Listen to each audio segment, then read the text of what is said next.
नमस्ते, Lalan top sports देख रहे हैं आप। और आप हमेशा कहते हैं ना कि हमें कुछ नया दिखाइए, हमें कुछ नया बताइए। तो आज हम आपके लिए एक नया गेम लेके आए हैं। वैसे ये नया नहीं है, बहुत पहले से खेला जा रहा है। 1979 से इंडिया में शुरू हुआ था और साल 1900 से तो ये बाहरी देशों में भी खेला जाता है। और इंडिया इस गेम में अच्छा करती है।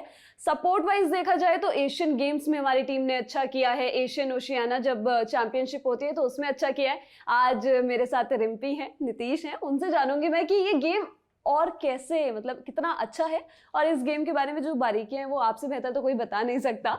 तो मुझे तो पहले इन डिटेल आप इस गेम के बारे में बताइए कि ये है क्या, क्योंकि बहुत सारे लोगों को नहीं पता है इस गेम के बारे में। ये एक मिक्स्ड गेम है जिसमें गर्ल्स एंड बॉयज़ मिक्स होकर खेलते हैं। 4-4 का पेयर होता है और इसमें मतलब इक्वलिटी की बिहार पे आप कह सकते हैं इक्वल पोर्शन डिवाइड है इसमें। मतलब 50% गर्ल्स हैं तो 50% बॉयज़ हैं और ये बास्केटबॉल नेटबॉल की तरह ही खेलते हैं इसको भी। बस इसमें यह है कि मिक्स्ड गेम है ये। अच्छा, इसमें नेट नहीं होता जब आप बॉल डालते हैं और 4-4 लोगों की टीम बांट के रखते हैं। मजेदार गेम ही इतना साउंड करता है। इंटरेस्टिंग है क्योंकि इसमें लड़के और लड़कियां इकट्ठे खेलते हैं। इक्वल पार्टीशन है दोनों का, दोनों को सेम राइट हैं। और इसमें मेन चीज़ ये है कि इसको बास्केटबॉल और नेटबॉल, हैंडबॉल तीनों का मिक्सचर इसमें इंक्लूड है। बिल्कुल। इस गेम के कुछ नियम और इसको खेलते कैसे हैं? इसके नियम बास्केटबॉल, नेटबॉल, हैंडबॉल तीनों से डिफरेंस हैं। इसमें हम जिस तरह बास्केटबॉल में हम चलते हैं तो हम ड्रिबल करके चलते हैं, इसमें डायरेक्ट पासिंग होती है हमारे पास। इसमें दूसरी चीज, लड़का लड़की के सामने मतलब जब होता है तो उसका डिफेंस नहीं कर सकता वो उसको। अच्छा। हाँ, और इसमें दूसरा ये है कि अगर जैसे मतलब बास्केटबॉल में हम डिफेंस करते हैं, इसमें अगर हम हाथ एक हैंड ऊपर कर लें गार्ड हो जाता है। बिल्कुल फ्री गेम है। इसमें ज़्यादा हम पुशिंग वगैरह या ब्लॉकिंग कुछ नहीं कर सकते, बिल्कुल फ्री होके खेलना पड़ता है हमें इसमें। मैं कहीं पढ़ रही थी कि एक तरफ 2 टीम्स डिवाइड हो जाती है, कॉइन पास होता है, फिर एक टीम जो है अपनी साइड चुन लेती है और दूसरी टीम को उस साइड खेलना होता है। टॉस से स्टार्टिंग होती है, जो जीतता है वो अपनी तरफ से अटैक ले, डिफेंस ले, जो भी उसको अच्छा लगे। अब हम जीतते हैं तो हम अटैक लेते हैं, तो हम अटैक में जाके हम अपना अटैक शो करते हैं, भाई ये पर्सन हमारे साथ अटैक करेंगे और ये हमारी टीम के जो बाकी हैं वो 4 जो बचे हैं, 2 लड़का 2 लड़की, वो डिफेंस में जाएंगे। अच्छा, ऐसे ही सामने वाली टीम भी हमारे साथ ऐसे ही सामने वाली टीम भी करती है। तो आप अटैक के लिए जाते हैं इंडियन टीम या फिर डिफेंस के लिए जाती है जब टॉस जीतती है? इसमें मोस्टली चांस हम अटैक के लिए जाते हैं, क्योंकि फर्स्ट इसमें ऐसा होता है कि अब अगर हम फर्स्ट में अटैक करते हैं और हम स्टार्टिंग में ही अपना गोल करते हैं तो सामने वाली टीम के पास ऑटोमेटिकली प्रेशर बन जाता है उसको करने के लिए। और इसमें ऐसा होता है कि अगर 2 स्कोर इकट्ठे हो जाते हैं, एक साइड हो या अलग अलग हो दोनों, तो उसके बाद हमारा वो पोर्शन चेंज हो जाता है। अच्छा। उस साइड से हम उस साइड। इसमें ये है कि जो टोटल 4 है मतलब दोनों को इक्वल चांस मिलता है अटैक और डिफेंस के लिए। एक बारी डिफेंस करना है और एक बारी अटैक करना है। अच्छा, तो बारी बारी से ये सारी चीजें चलती रहती है। अगर मैंने एक गोल कर दिया, अगर मैंने एक बार बॉल डाल दी तो दूसरी तरफ से होगा, फिर दूसरी तरफ से हमारी जो टीम है वो डिफेंस करेगी उधर। अच्छा, तो इस तरीके से बराबर गेम चलता है। और इसके जो हाफ है उसको डिवाइड करते हैं ना, मतलब 30 मिनट में एक ब्रेक लिया जाएगा, उसके बाद 30 मिनट। हाँ जी, पहले होता था 30-10-30 का। अभी राइट नाउ इसको बास्केटबॉल की तरह ही आगे लेके जा रहे हैं। उसमें 10-10 के 4 क्वार्टर बना रखे हैं। 10-2-10, उसके बाद 10 मिनट का ब्रेक, फिर 10-2-10 का क्वार्टर। अच्छा, और इस बीच में गोल के हिसाब से आप जब तक बॉल डालते रहोगे तो वो स्विच चेंज हो जाता है कि 2 बास्केट के बाद आपको जो है वो चेंज हो जाएगा। अच्छा, ये एक है कि चेंज करते रहोगे। और इसके नियम कैसे हैं? नियम यही है, लड़के को लड़का डिफेंस करेगा, लड़की को लड़की करेगी। अगर हम किसी को, जिस तरह बास्केटबॉल में हम लेअप शॉट माने जाते हैं, हाँ, तो उसमें हम उसको टैप भी कर सकते हैं, ये भी कोई भी किसी को भी कर सकता है। अगर थोड़ा सा भी पुश हो जाता है उसमें हम पेनल्टी देते हैं उसको। अच्छा, 2 ऑप्शन है, पेनल्टी और फ्री पास। अच्छा, इनमें क्या क्या होता है? इनमें पेनल्टी में हमारे एक सर्कल होता है जहाँ पे हमारी बास्केट लगी होती है। हाँ। कोर्ट जो बोलते हैं हम इसको। हाँ। उसका 2.5 मीटर का सराउंडिंग होता है चारों तरफ का। हाँ। तो 2.5 मीटर पे एक लाइन लगा देते हैं, जैसे हम 2.5 मीटर पे एक लाइन लगाएंगे और 2.5 मीटर से पहले हमारा पोल रहेगा। हाँ। पोल से हम फ्री होंगे, जो भी डिफेंडर अटैकर हैं वो सारे राउंड के सर्कल के बाहर रहेंगे। अच्छा। तो जब रेफरी विसल करेगा तब वो पेनल्टी मारेगा। 4 सेकंड के अंदर हमें पेनल्टी शूट करनी होती है। बिल्कुल। और इस गेम में रेड कार्ड, ग्रीन कार्ड, ये सारे कार्ड्स भी होते हैं। तो ये किस तरीके से दिए जाते हैं? ये भी जैसे प्लेयर का बिहेव देखा जाता है। कई बार प्लेयर अननेसेसरी कुछ फाउल कर दे, जानबूझ के कुछ कर रहा है या बॉल को किक कर दिया, जैसे भी मतलब वो करता है मिसबिहेव होगा, उस पर पहले रेफरी को येलो दिखाता है। उसके बाद अगर वो दोबारा उसी चीज़ में आता है तो उसको दोबारा येलो के बाद वो रेड ऑटोमेटिकली कन्वर्ट हो जाता है। तो उसके बाद उसको नेक्स्ट मैच मिस करना पड़ता है। अच्छा, ऐसे भी है कि भाई अगर आपने ऐसा किया तो अगले मैच से बाहर हो जाओगे। आफ्टर 2 येलो, आफ्टर 2 येलो, 2 अगर आपको येलो कार्ड मिल गए तो आप बाहर हो जाओगे। ये जो एक मैच के लिए, अच्छा सिर्फ एक मैच के लिए, उसके बाद फिर उसके बाद आप, तो ऐसा कभी हुआ है इंडियन हाँ जी, टीम में? हमारे साथ हुआ था। अभी 2011 में वर्ल्ड कप खेलने गए थे हम चाइना, तो हमारा टीम कैप्टन थे, उनके साथ ऐसा हुआ था क्योंकि ऑलरेडी वो येलो कार्ड से खेल रहे थे। तो उस टाइम पे कुछ हुआ ऐसा कि कोई इंसिडेंस या इंसिडेंस जैसे भी लगाए तो उनको रेफरी ने येलो कार्ड दिखा दिया, तो उन्होंने नेक्स्ट मैच मिस कर दिया। तो टीम पे भारी पड़ा? टीम पे भारी पड़ा और हम वो मैच हार गए थे। होस्ट टीम के साथ मैच था, चाइना के साथ। चाइना अच्छी टीम है? अच्छी है, नो डाउट, बट इन 2008 में इंडिया नंबर 2। क्योंकि इंडिया का मैंने पूरा मेडल टैली देखा और मैंने लगातार देखा एशियन चैंपियनशिप में मेडल पक्के हैं, मेडल पक्के हैं, ये टीम मेडल जरूर लाके देगी। और जब ओशियनिक टीम्स भी आ जाती हैं तब भी मेडल अक्सर पक्के होते हैं। बिल्कुल। तो ये जो गेम है, मतलब इस गेम के प्लेयर्स कहाँ से आते हैं? हम देखते हैं ना, मतलब इतना ज्यादा लाइमलाइट में नहीं आता, तो प्लेयर्स निकाल के लाना इसके लिए बहुत खोजबीन होती है, मतलब पूरा एक सर्च निकाला जाता है क्या? बिल्कुल निकाला जाता है मैडम। जिस तरह अभी हरियाणा से लेंगे तो हरियाणा में बास्केटबॉल है, नेटबॉल है, हैंडबॉल है, इन बच्चों को ज़्यादा देखते हैं। जिस तरह कोचेज हैं हरियाणा से अलग कहीं में भी शायद गवर्नमेंट कोच कहीं नहीं है। अभी जैसे स्कूल गेम्स में इंक्लूड हो रखा है, तो वहाँ से स्कूल गेम्स में इंक्लूड है, तो स्कूल वाले भी इंटरेस्ट ले रहे हैं, तो बच्चे वहाँ से भी आते हैं क्योंकि उनको भी जैसे वो पार्टिसिपेट करवाते हैं स्कूल वाले, तो वहाँ से जो क्राउड है वो निकल के आता है। फिर यूनिवर्सिटी से क्राउड निकल के आता है, फिर हमारे जितने भी मतलब स्टेट टूर्नामेंट्स हैं, नेशनल्स हैं, वहाँ से जो है वो बच्चे निकल के आते हैं। तो ऐसा नहीं है कि मेट्रो सिटी से, बिल्कुल हमारे मतलब बिल्कुल जो गाँव से है वहाँ से भी बच्चे निकल के आ रहे हैं इस गेम में। और इस गेम की बस खासियत ये है कि मतलब इसमें इक्वल है, इसमें मतलब फैमिली से बच्चे ज़्यादा आ रहे हैं, मतलब दोनों भाई बहन भी इकट्ठे आ जाते हैं, हस्बैंड वाइफ भी इकट्ठे आ जाते हैं, और भी काफ़ी हैं जो मतलब एक तरह से हम इसको फैमिली गेम ही कह सकते हैं। आपने फैमिली गेम का जिक्र किया, मैं एज ग्रुप पे आने वाली थी, लेकिन मैं फैमिली गेम पे वापस आऊँगी क्योंकि आप दोनों मैरिड हैं और मुझे बताया गया है कि इन दोनों की शादी इस गेम में मिलने के बाद जब साथ में खेला तो हुई थी। हाँ जी, एक्चुअली मैं ये हरियाणा से आए थे और मैं चंडीगढ़ से खेलने के लिए आती थी पहले कॉर्बॉल, तो हम लोग जयपुर में मिले थे, तो उसके 2011 में। फिर उसके बाद 2013 में हमारी शादी हो गई थी और उसके बाद मेरी बेटी हुई। फिर 2017 से मेरे को दोबारा ये देव सर और तन्नू दोबारा बैक कोर्ट पे लेके आए कि दोबारा से खेलना स्टार्ट करो। फिर मैं 2017 से अब तक मैं रेगुलर खेलते हुए जा रही हूँ इसको। कमबैक आसान है इस गेम में? नहीं, आसान तो नहीं है, पर फिर भी मतलब कोचेस का साथ हो और फैमिली का सपोर्ट हो तो सब कुछ पॉसिबल है।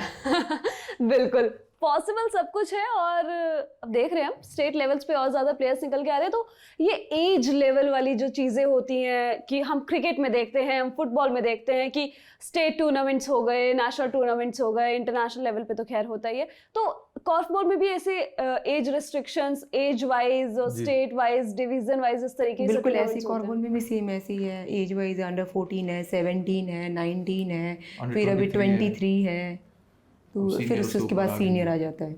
और इसकी सिलेक्शन प्रोसेस कैसी होती है?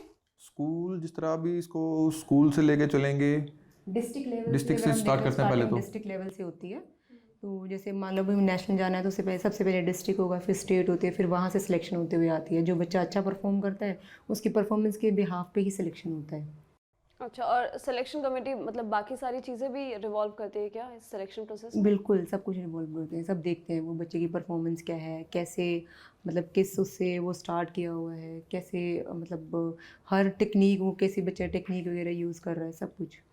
फिटनेस कितनी मैटर करती है? फिटनेस बहुत मैटर करती है, बास्केटबॉल की तरह ही सेम स्टेमिना और फिटनेस चाहिए होती है इसमें भी, सेम उतने वही सेम फ्लेक्सिबिलिटी, एजिलिटी सब कुछ सेम वैसे ही होता है।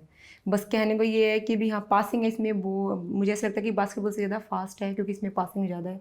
बास्केटबॉल में आप ड्रिबल कर सकते हो पर इसमें आप ड्रिबल नहीं कर सकते, आपको पास करना ही पड़ेगा। ड्रिबल के साथ आप मूव कर सकते हो, तो इसमें कॉम्बिनेशन आपको बना के चलना पड़ेगा अपनी टीम के साथ भी, आप कैसे कॉम्बिनेशन बना के पास करके बॉल कॉर्फ तक पहुँचा रहे हो। कॉर्फ मीन्स बास्केट, ये डच लैंग्वेज से जो वर्ड लिया गया है कॉर्फ, तो उसका मतलब है बास्केट, तो बास्केट तक बॉल ऐसे लेके जानी है। सुनने में इतना मजेदार लग रहा है कि मतलब लाइव देखने में और मजा आएगा। रीसेंट टूर्नामेंट्स आ रहे होंगे आपके? हाँ जी, अभी नवंबर में हमारी एशियन ओशियन चैंपियनशिप है, वर्ल्ड कप क्वालिफिकेशन। कहाँ पे हो रहा है ये? उसमें थाईलैंड, पटाया में। और हम कहाँ पे देख पाएंगे आपको? ये मैम आप उस पे IKF की हमारी साइट भी है, एशियन कॉन्टिनेंट का भी पेज है, उस पे भी देख सकते हैं। अच्छा, और ये जो आपने मुझे age group, state level, division level के बारे में बताया, तो जब एक बच्चा कोचिंग के लिए जाता है तो उसको किस तरीके से सिखाया जाता है? मतलब शुरुआत में जब हम देखते हैं ना क्रिकेट में जिस तरीके से कोचिंग दी जाती है, तो आपको फुटवर्क के बारे में बताया जाता है, आपको पोस्चर के बारे में बताया जाता है, इसमें किस तरीके से कोचिंग शुरू होती है? इसमें पहले बच्चे की जैसे पासिंग है उसको इम्प्रूव किया जाता है, पासिंग से स्टार्ट करते हैं। फिर धीरे धीरे जैसे उसको हर टाइप की, जैसे 2 man passing, single hand passing, over head passing, passing पहले परफेक्ट होगी क्योंकि मेन गेम पासिंग से ही स्टार्ट करते हैं। इसमें हम ड्रिबल तो कर ही नहीं सकते, तो हम पहले इसमें पासिंग जो है बच्चे की वो इम्प्रूव करवाते हैं। बिल्कुल। और क्या कुछ होता है, और कोचिंग में और क्या कुछ सिखाया जाता है? और उसमें मतलब जैसे रनिंग शॉट सिखाते हैं, और लॉन्ग शॉट है, शॉर्ट शॉट है, वी शॉट है, एल शॉट है। मतलब वी मीन्स वी शेप में आप जाओगे, पहले आप रनिंग करोगे, हाँ। फिर वहाँ से टर्न करके बैक शॉट लोगे आप इसको। और इसके बारे में मुझे और बताइए, क्योंकि मतलब मैं ऑब्वियसली थोड़ी बहुत रिसर्च करके आई हूँ जितना मुझे गूगल के जरिए मिला। ये जो गेम है इसमें नीदरलैंड की टीम टॉप पर रहती है। आप वर्ल्ड चैंपियनशिप देखोगे तो उसमें सारे टूर्नामेंट्स वो टीम जीत जाती है, क्योंकि वो बेसिक गेम वहीं से स्टार्ट हुआ है। नीदरलैंड से ही जो गेम है ये कॉर्फबॉल है स्टार्ट हुआ है, तो वहाँ पे 500 प्लस क्लब हैं कॉर्फबॉल के। जिस तरह यूरोप में देखेंगे फुटबॉल क्लब्स हैं, वैसे ही नीदरलैंड में कॉर्फबॉल के 500 प्लस। जैसे यूएस में हम देखते हो बास्केटबॉल के हर जगह गलियों में बास्केटबॉल के वो लगे होते हैं ना, कोर्ट बना रखे हैं वही। ऐसे ही नीदरलैंड में गलियों में कॉर्फ्स लगा रखे हैं। कॉर्फ मतलब बास्केट जो कॉर्फबॉल के वो पोल है वो लगा रखे हैं, ताकि फ्री टाइम में जो है वो शूटिंग वगैरह करते हैं। तो वहाँ पे जैसे लोग यूएस में बास्केटबॉल के लिए क्रेजी है, वैसे होलैंड में जो लोग हैं नीदरलैंड में कॉर्फबॉल के लिए क्रेजी है। और इंडिया में भी अभी धीरे धीरे लोग बढ़ रहे हैं, पहले के मुकाबले अभी काफ़ी कंपटीशन जो है वो इंक्रीज हो रहा है। मतलब लोग आ रहे हैं, अब लोगों को पता चल रहा है कि भी हाँ नहीं ये गेम बहुत इंटरेस्टिंग और बहुत अच्छी है। इसका होता नहीं था, तो अभी स्कूल गेम में भी स्टार्ट हो चुका है, यूनिवर्सिटी में भी प्रॉपर तरीके से चल रहा है, नेशनल तो इसके रेगुलरली चल ही रहे हैं। इंडिया में अब मतलब किस लेवल पे है ये? इंडिया में लेवल तो इसका अभी फिलहाल जहाँ देखा जाए तो इसका जिस तरह स्कूल नेशनल में चलते हैं, स्कूल नेशनल में हमारे पास आती है मे बी शायद 20 प्लस टीमें आती हैं।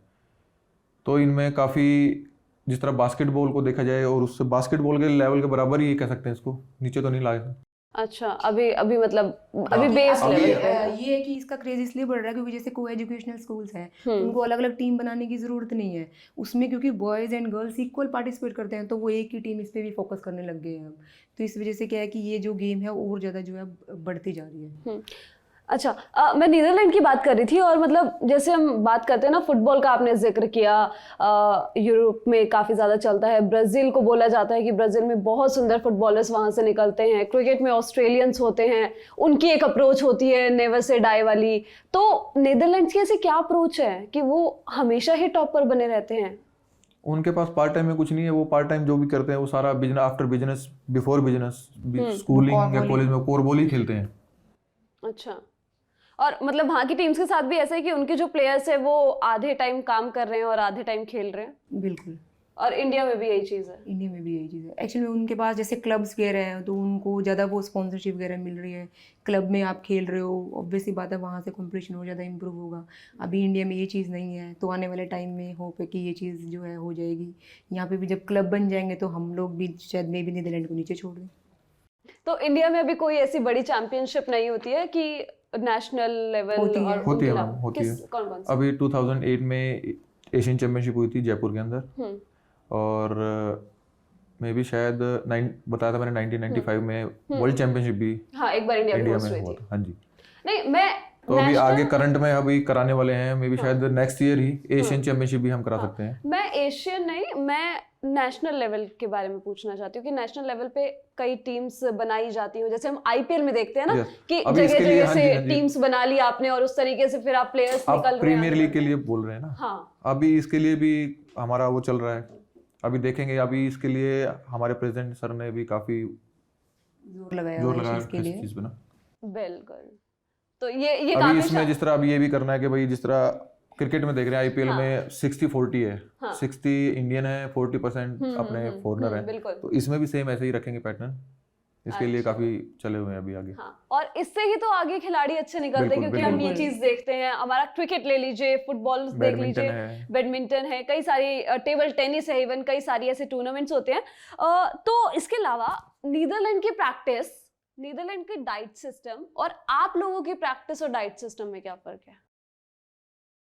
अब उनका डाइट सिस्टम हमारे और प्रैक्टिस फिटनेस लेवल थोड़ा सा है डिफरेंस हमारे अंदर। हाँ, ऐसा क्यों? ऐसा इसलिए क्योंकि हम अपने पास इतना मतलब टाइम भी कम होता है, अपने एजुकेशन में जिस तरह देखें रिसोर्सेज भी कम है। तो आप लोग जब ये गेम खेलते हो तो आप इसके साथ साइड बाय साइड कोई जॉब भी करते हो? यस मैम, जॉब करते हैं इसके साइड बाय साइड। क्या करते हैं? अभी मैं गवर्नमेंट ऑफ हरियाणा में जॉब करती हूँ, हायर एजुकेशन डिपार्टमेंट में हूँ। तो हालांकि मेरी स्पोर्ट्स बेस पे ही जॉब है वहाँ पे, तो साइड बाय साइड में वो जॉब भी करती हूँ और उसके साथ मेरी प्रैक्टिस भी चलती रहती है। अच्छा, और आप? मैं अभी हरियाणा में ही रोहतक में एक इंस्टीट्यूट है जाट कॉलेज रोहतक, उसमें असिस्टेंट प्रोफेसर हूँ। तो फ्यूचर के लिए ये गेम कितना सिक्योर है कि आप एक करियर बना सकते हो, आप टोटली फोकस कर सकते हो? क्योंकि अगर आपको साइड बाय साइड कोई जॉब करनी पड़े तो वो एक डिल्यूजन आ जाता है ना कि आपको दो चीज़ों पे फोकस करना पड़ रहा है। नहीं, अभी कह रहे हैं ना कि अभी जो प्रीमियर लीग वगैरह की जो बात चल रही है उसमें फिर फाइनेंशियल सपोर्ट भी मिलेगा ना, कि कोई अगर क्लब अगर हमें मतलब वो बाई करता है तो ऑब्वियस सी बात है वो हमें उसके रिटर्न में पे करेगा। तो फिर हमें जॉब सिक्योरिटी की वो टेंशन नहीं रहेगी ना, फाइनेंशियल असिस्टेंट तो चाहिए। तो फिर उसके जब ये ऐसे क्लब हो जाएंगे और जैसे हमारे जो लाइमलाइट में ज़्यादा आ जाएगी, जैसे क्रिकेट है उनको स्पॉन्सर्स मिल रहे हैं, तो हमारी गेम को भी जब स्पॉन्सर मिलने लग जाएंगे उसके बाद फिर हम लोग जो जॉब का फोकस है वो थोड़ा कम होकर गेम पे ज़्यादा हो जाएगा। बिल्कुल, फाइनेंशियल सपोर्ट, स्पॉन्सरशिप, हर गेम में हर प्लेयर के साथ ये चीज़ देखने को मिलती है। और अगर स्पॉन्सरशिप मिलती है तो आगे और अच्छे होते हैं। और दूसरी चीज़ ये कि अकेडमीज कितनी होंगी इंडिया में, मतलब जहाँ पे ये बहुत अच्छे से सिखाया जाता है? अभी तो मोस्टली ऑल ओवर स्टेट और यूनियन टेरिटरी में इसकी जो अकेडमी है वो स्टार्ट हो चुकी है। हिमांशु सर और जैसे देवबलाल सर है, इन्होंने बहुत फोकस किया हुआ है हर स्टेट डिस्ट्रिक्ट लेवल, मतलब स्कूल लेवल पे, और मतलब अच्छे अभी इन्होंने अभी हमें जो अभी फॉरेन से अभी कोच जो है वो हायर किए थे इंडियन टीम को कोचिंग देने के लिए। तो वहाँ पे साथ में हमें कोर्स भी करवाया था, कोचिंग कोर्स जो है जो कोचेस के लिए था इंटरनेशनल लेवल का। अच्छा, ठीक है, तो उसमें हमें अभी जो और बारीकियाँ सिखाई जिसमें काफ़ी मतलब 40+ जो थे कोचिंग के लिए आए थे, मेनली हर डिस्ट्रिक्ट और यूनियन टेरिटरी से जो हैं वो कोचेज़ वहाँ पे आए थे। तो वो वहाँ से सीख के गए हैं, वो अपने स्टेट में जो है इसको आगे जो है और बढ़ाएंगे गेम को कोचेस के लिए। और आप लोगों को भी कोचेस के साथ सिखाया गया? बिल्कुल। तो ये सीनियर लोगों को सिखाया जाता है कि आप इन फ्यूचर जब बाकी यंग प्लेयर्स आएंगे तो उनको कोच करो? हाँ जी, बिल्कुल सिखाया जाता है। अच्छा, तो ये प्रोसेस पूरा इस तरीके से चलता है? हाँ जी। और कोई गवर्नमेंट की तरफ से सपोर्ट मिलता हो, और कोई स्पॉन्सरशिप्स या फिर और कोई लीग्स करवाई जाती हो, कुछ मीटिंग्स? अभी तो जैसे हमारे सीनियर नेशनल और नेशनल्स ही चल रहे हैं, स्कूल वाले। अभी ऐसा कुछ है नहीं, पर होप है कि अभी जैसे हम कह रहे हैं बार बार कि सर का सपोर्ट है तो अब हमें धीरे धीरे शायद सारी चीज़ें मिलने लग जाएंगी। आप लोग प्रैक्टिस कैसे करते हो? मतलब कोई बड़ा मैच आता है तो उससे पहले की प्रैक्टिस किस तरीके से? उससे पहले हमारा कैंप लगता है, जैसे कभी अभी जैसे मान लो अभी हम नेशनल खेल के आए थे, अभी हमारा नेशनल हुआ था सोलन में हिमाचल, तो हरियाणा की टीम का गोल्ड आया वहाँ पे। तो वहाँ पे हम लोग उससे पहले हमारा 20 डेज़ का जो कैंप लगा था, तो हम लोग उसमें कैंप में जैसे मॉर्निंग इवनिंग प्रैक्टिसेस जो है वहाँ पे करते थे। तो ऑल ओवर हरियाणा से जितने भी बच्चे सिलेक्ट हुए थे उनको जो है एक जगह पे जैसे रोहतक पे लगा लिया था। रोहतक में कैंप था, तो वहाँ पे सारे डिस्ट्रिक्ट के जो बच्चे हैं वो आ गए थे। उसमें मेनली हार्डली मतलब डबल जैसे 8 गर्ल्स और 8 बॉयज़ इसमें होते हैं, तो 32 बच्चे सिलेक्ट हुए थे। फिर 32 में से 16 को आगे के लिए सिलेक्शन हुआ था। तो वो कंपटीशन बहुत टफ था उस टाइम पे सिलेक्शन के लिए। तो वहाँ पे मॉर्निंग इवनिंग प्रैक्टिसेस हम लोग वहाँ पे करते। तो आप लोग डिस्ट्रिक्ट के बच्चों के साथ प्रैक्टिस करते हो? नहीं मैम, जब नेशनल की टीम बनती है ना तो अपने स्टेट की टीम बनेगी, तो हर डिस्ट्रिक्ट से बच्चा आएगा ना। हर डिस्ट्रिक्ट से बच्चा आता है, तो मान लो 16 हम हैं, 8 गर्ल्स और 8 बॉयज़ की सिलेक्शन होगी, तो जिसमें से 8 गर्ल्स ऑल ओवर हरियाणा में से सिलेक्ट होंगी और 8 बॉयज़ ऑल ओवर हरियाणा में से सिलेक्ट होंगी। तो ये हमारे स्टेट की टीम बनेगी। स्टेट के बाद सारे स्टेट आएंगे, उसके बाद हमारा नेशनल होगा जिसमें सारे स्टेट एंड यूनियन टेरिटरीज की टीम्स आती हैं। उसके बाद वहाँ से बच्चे फर्दर आगे नेशनल टीम के लिए सिलेक्ट होंगे। तो वही मैं जानना चाहती हूँ कि फिर इंटरनेशनल के लिए किस तरीके से प्रैक्टिस ये इंटरनेशनल के लिए तो बताइए मैम, जैसे बेस लेवल से हमारी सिलेक्शन होते हुए आई है। नहीं, अभी जैसे हम इंडियन नेशनल टीम के जो कैंप में सिलेक्ट हुए हैं, तो इसमें हम नियरली 36 जो बच्चे हैं वो सिलेक्ट हुए हैं। तो 36 अभी हमारी प्रैक्टिस जो है वो 36 की चल रही है। फिर उस 36 में से सेकेंड कैंप के लिए कुछ कम हो जाएंगे। फिर उसके बाद जो फाइनल सिलेक्शन है वो उसके बाद जो लास्ट में है वो 16 का ही होगा। अच्छा, तो उसी के बेसिस पे सिलेक्शन प्रोसेस होता चला जाएगा। और आप लोगों की जो प्रैक्टिस है बड़े चैंपियनशिप के लिए, जैसे अभी एशियन चैंपियनशिप आ रही है आपने बताया, तो उस तरीके से वो कंटिन्यू होती चली जाती है। अब मेरा आखिरी सवाल होगा ये, और ये सवाल ये है कि मतलब अभी इंडिया की रैंकिंग देखी जाए इस गेम में तो वो इतनी अच्छी नहीं है, लेकिन इन फ्यूचर, क्योंकि जिस तरीके से प्रमोट किया जा रहा है स्टेट लेवल पे, डिस्ट्रिक्ट लेवल पे, वो अच्छी होगी, तो हम इंडिया को वर्ल्ड चैंपियन बनता हुआ कब देखेंगे? बहुत जल्दी देखेंगे। अभी मेरी कोशिश ये रहेगी कि एशियन ओशियाना से क्वालिफाई करके तो वर्ल्ड में हमारी अच्छी रैंकिंग हो, वर्ल्ड में अच्छी रैंकिंग हो। और ये वर्ल्ड चैंपियनशिप खेलने के लिए क्या क्राइटेरिया होता है पूरा? ये अभी जिस तरह अभी एशियन ओशियाना चैंपियनशिप खेलने जाएंगे तो इसमें हर कॉन्टिनेंटल से टीम आती है। जिस तरह एशियन से जाएंगी 6 या 5 टीमें जाती हैं, अफ्रीका से भी आएंगी, ओशियाना से भी होती हैं, यूरोप से भी होंगी, ऐसे जाते हैं इसमें। अच्छा, इसका क्राइटेरिया ऐसे है कि जैसे एशिया में टोटल 16 टीम्स इसको खेलते हैं, 16 में से बेस्ट 6 जो है वो क्वालिफाई करेंगी वर्ल्ड कप के लिए। ऐसे यूरोप में 24 है, 24 का जो हाफ है मे बी 12 टीम है वो आगे आएंगी, तो ऐसे करके वर्ल्ड चैंपियनशिप के लिए क्वालिफाई होगा। अच्छा, फिर जो एशिया से निकलेंगी, जो अफ्रीका से निकलेंगी, जो यूरोप से आएंगी, वो सारी टीम मिलके फिर फाइनल वर्ल्ड चैंपियनशिप खेला करेंगी।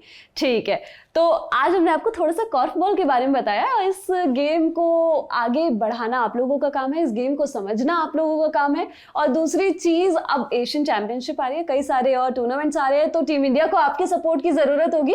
लल्लन टॉप स्पोर्ट्स के साथ जुड़े रहिए। शुक्रिया।